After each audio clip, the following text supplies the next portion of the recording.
श्री स्वामी समर्थ. आजची आपली कथा आहे बायकोचा इशारा. रिया, मला तुला एक गोष्ट सांगायची आहे, पण तू शांतपणे ऐकशील का? फोनच्या दुसऱ्या बाजूला रियाची जिवलग मैत्रीण नेहा होती.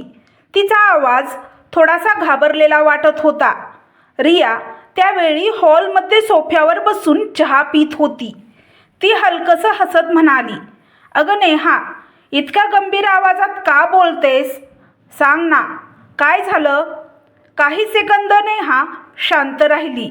मग ती हळू आवाजात म्हणाली, रिया, मी तुझ्या नवऱ्याला म्हणजे सिद्धार्थला एका स्त्रीसोबत पाहिलं आहे.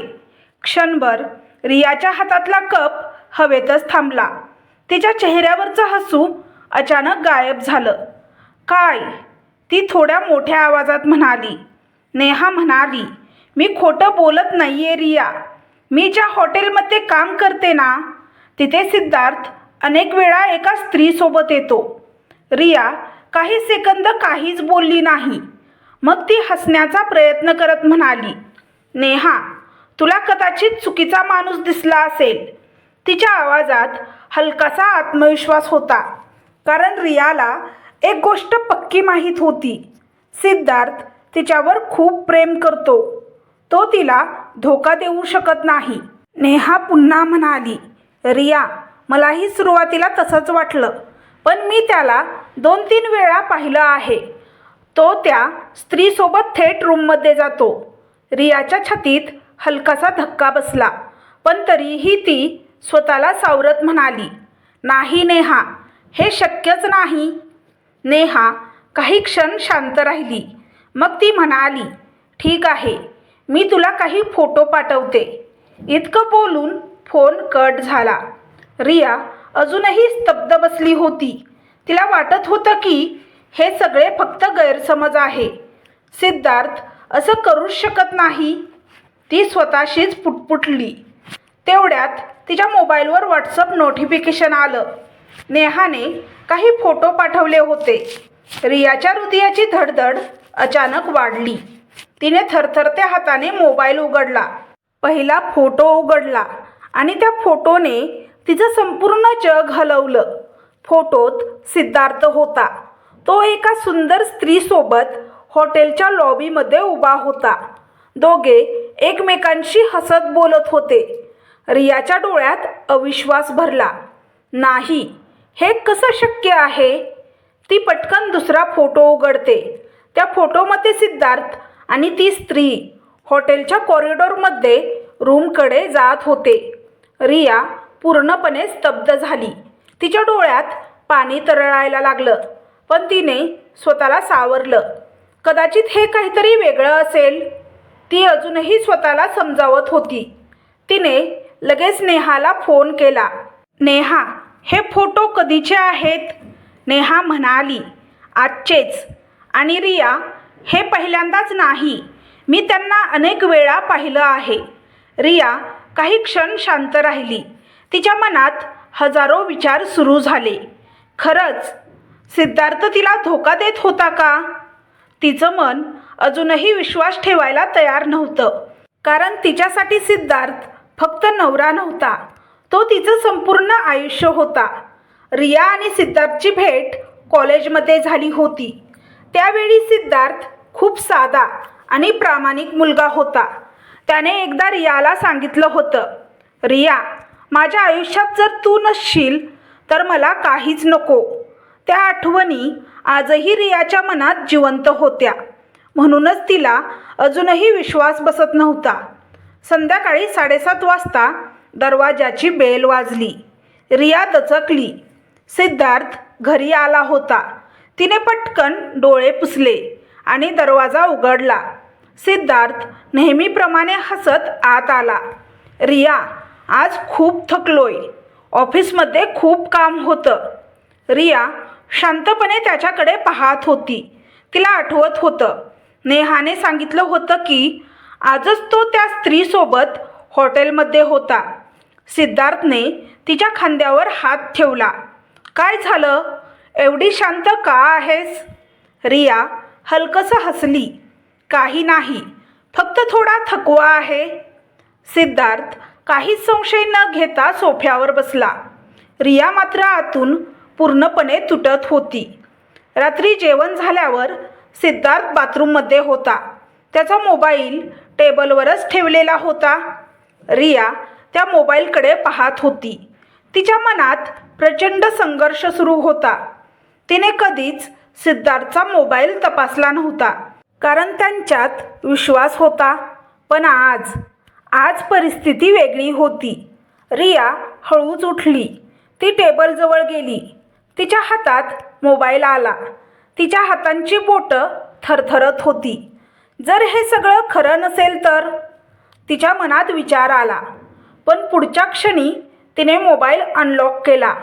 स्क्रीन उघडताच तिच्या नजरेस व्हॉट्सअप चॅट दिसलं.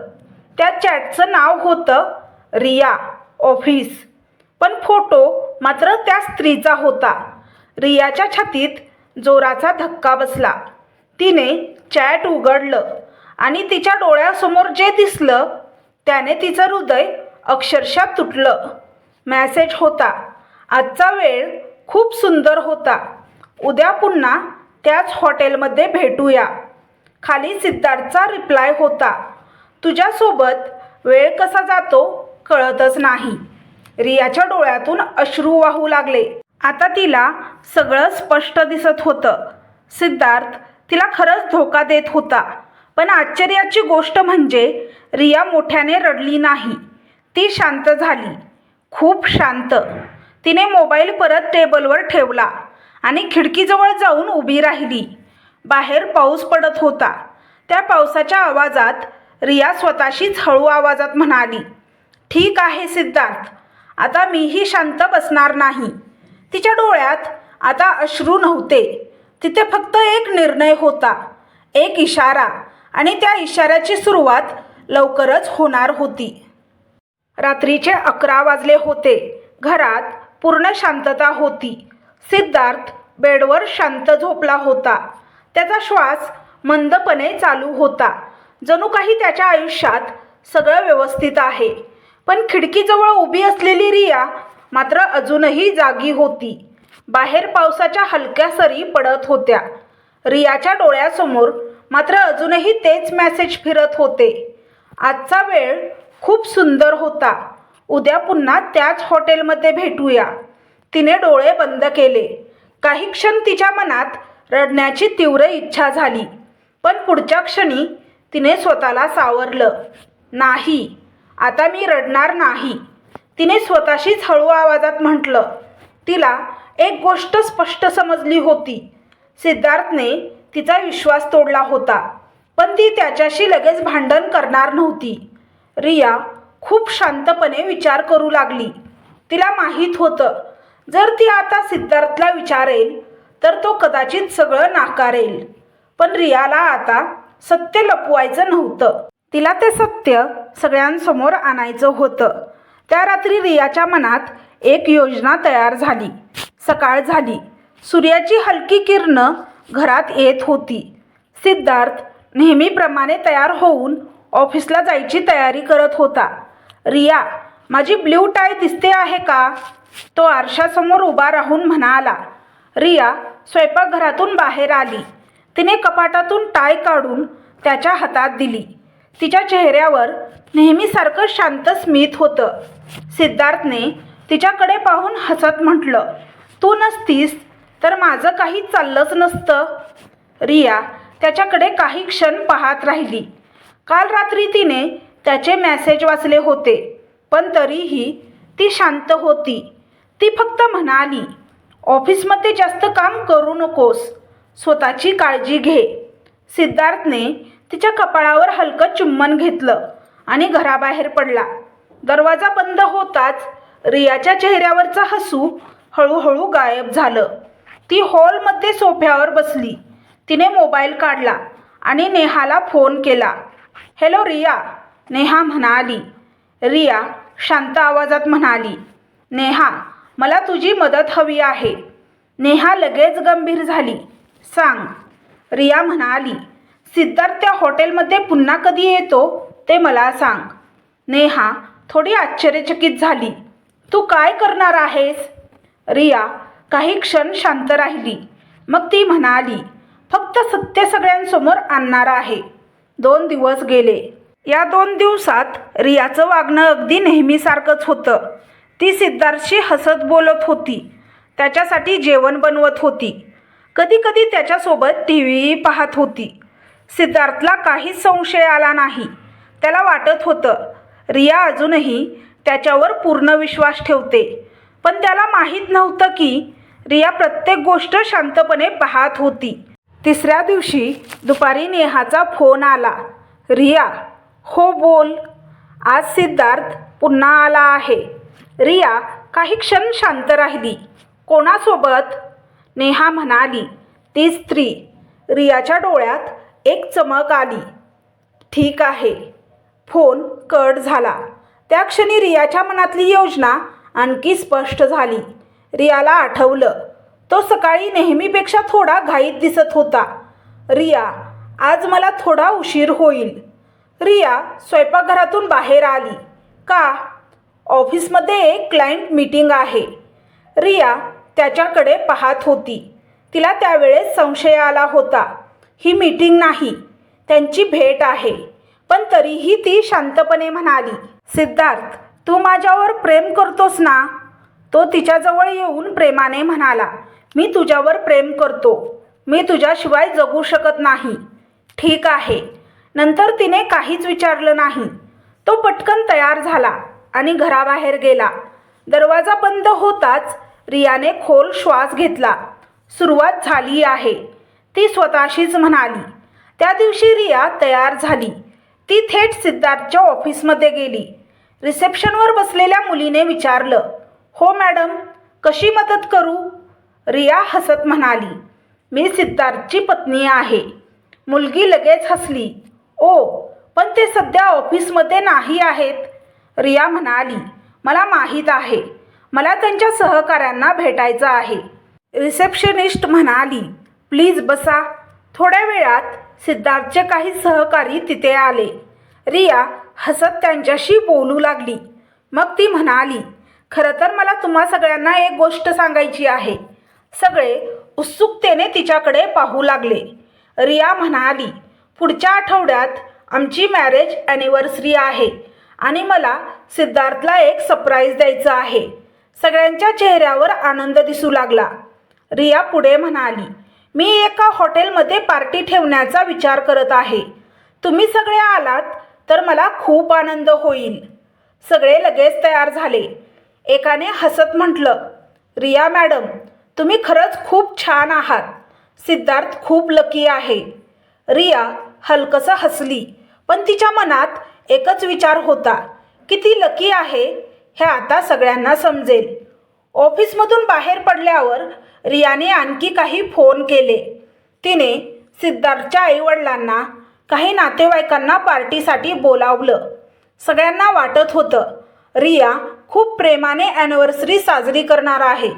पण कुणालाही माहीत नव्हतं की ही पार्टी फक्त आनंदासाठी नव्हती. ही पार्टी होती सत्य उघड करण्यासाठी. संध्याकाळी रिया पुन्हा नेहाला फोन करते. नेहा, हो, पुढच्या आठवड्यात तुझ्या हॉटेलमध्ये एक मोठी पार्टी ठेवायची आहे. नेहा थोडी गोंधळली. कोणती पार्टी? रिया शांत आवाजात म्हणाली, माझ्या लग्नाच्या ॲनिव्हर्सरीची. नेहा काही क्षण शांत राहिली. मग तिला सगळं समजलं. रिया, तू खरंच तेच करणार आहेस? रिया खिडकीबाहेर पाहत म्हणाली, हो, कारण आता वेळ आली आहे. माझा इशारा सगळ्यांना ऐकू जाण्याची. त्या क्षणी रियाच्या चेहऱ्यावर एक वेगळाच आत्मविश्वास दिसत होता. तिचं मन आता दुखावलेलं नव्हतं, ते मजबूत झालं होतं आणि काही दिवसात सगळ्यांसमोर एक सत्य फुटणार होतं. संध्याकाळचे 7 वाजले होते. शहरातील त्या मोठ्या हॉटेलमध्ये आज खूप गजबज होती. हॉल सुंदर लाईटने सजलेला होता. टेबलावर पांढऱ्या कापडांचे कवर, फुलांची सजावट आणि हलकं संगीत चालू होतं. हॉलच्या दरवाज्यावर एक बोर्ड लावलेला होता, happy anniversary Siddharth and Riya. सगळं अगदी परफेक्ट दिसत होतं. पण या सगळ्या सजावटीमागे एक सत्य लपलेलं होतं. रिया हॉलमध्ये उभी होती. तिने साधी पण सुंदर साडी घातली होती. तिच्या चेहऱ्यावर शांत हसू होतं. बाहेरून पाहिलं तर ती खूप आनंदी दिसत होती. पण तिच्या मनात एकच विचार चालू होता. आता सगळं संपणार आहे. थोड्याच वेळात पाहुणे यायला सुरुवात झाली. सिद्धार्थच्या ऑफिसमधील सहकारी, त्याचे काही मित्र आणि कुटुंबातील लोक एकामागून एक हॉलमध्ये येत होते. सगळे रियाचं कौतुक करत होते. रिया, किती सुंदर पार्टी ठेवली आहेस. तू खरंच खूप चांगली बायको आहेस. रिया फक्त हलकसं हसत होती. तेवढ्यात दरवाजातून सिद्धार्थचे 2 मित्र त्याला घेऊन हॉलमध्ये आले. त्यांच्या चेहऱ्यावर आश्चर्य स्पष्ट दिसत होतं. रिया, हे सगळं काय आहे? रिया त्यांच्याकडे चालत गेली आणि हसत म्हणाली, सरप्राईज. आज आपल्या लग्नाची ॲनिव्हर्सरी आहे, म्हणून मी सगळ्यांसाठी ही पार्टी ठेवली. सिद्धार्थ काही क्षण तिच्याकडे पाहत राहिला. मग तो हसला. रिया, तू खरंच कमाल आहेस. त्याला वाटत होतं रिया अजूनही त्याच्यावर प्रेम करते आणि तिला काहीच माहीत नाही. पण रियाच्या मनात वेगळीच योजना होती. थोड्याच वेळात हॉल पूर्ण भरला. सगळे गप्पा मारत होते. काही लोक फोटो काढत होते. वातावरण आनंदाचं होतं. रिया स्टेजवर उभी राहिली. तिने माईक हातात घेतला. सगळ्यांचे खूप खूप आभार. सगळे तिच्याकडे पाहू लागले.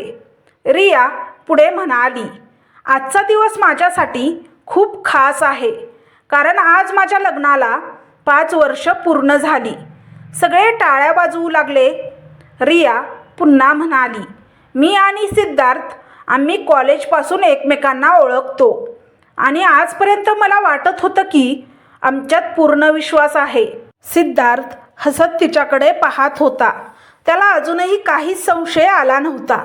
रिया पुढे म्हणाली, आज मी तुम्हा सगळ्यांना काही आठवणी दाखवणार आहे. तिने स्टेजच्या बाजूला असलेल्या मोठ्या स्क्रीनकडे इशारा केला. स्क्रीनवर फोटो दिसायला लागले. पहिले काही फोटो रिया आणि सिद्धार्थच्या लग्नाचे होते. सगळे आनंदाने ते फोटो पाहत होते. मग काही फोटो त्यांच्या सहलीचे होते. हॉलमध्ये हलकं हसू आणि टाळ्यांचा आवाज येत होता. सिद्धार्थही आनंदाने ते फोटो पाहत होता. पण काही सेकंदांनी फोटो अचानक बदलले. स्क्रीनवर एक वेगळाच फोटो दिसला. त्या फोटोमध्ये सिद्धार्थ एका स्त्रीसोबत हॉटेलच्या लॉबीमध्ये उभा होता. सगळे अचानक शांत झाले. सिद्धार्थचा चेहरा पटकन पांढरा पडला. तो स्क्रीनकडे पाहत राहिला. रिया शांतपणे उभी होती. पुढचा फोटो दिसला. सिद्धार्थ आणि ती स्त्री हॉटेलच्या कॉरिडॉर रूममध्ये जात होते. त्यांचे काही रोमॅन्टिक व्हिडिओ लागले. हॉलमध्ये कुजबूज सुरू झाली. हे काय आहे? हा तर सिद्धार्थ आहे ना? सिद्धार्थ घाबरून रियाकडे पाहू लागला. रिया, हे काय चाललं आहे? रिया शांत आवाजात म्हणाली, या फक्त आठवणी आहेत. आता स्क्रीनवर मेसेजचे स्क्रीनशॉट दिसायला लागले. आजचा वेळ खूप सुंदर होता. उद्या पुन्हा त्याच हॉटेलमध्ये भेटूया. हॉलमध्ये पूर्ण शांतता पसरली. सिद्धार्थला घाम फुटला. तो घाबरून म्हणाला, रिया, हे सगळं चुकीचं आहे. रिया त्याच्याकडे पाहत म्हणाली, चुकीचं? मग ती पुढे म्हणाली, काही दिवसापूर्वी मी त्या स्त्रीला भेटायला गेले होते. सगळे तिचं बोलणं लक्ष देऊन ऐकत होते. रिया पुढे म्हणाली, मी तिला फक्त एकच गोष्ट सांगितली होती. ती काही क्षण थांबली. मग स्पष्ट आवाजात म्हणाली, माझं घर तोडायचा प्रयत्न करू नकोस. हा माझा पहिला आणि शेवटचा इशारा आहे.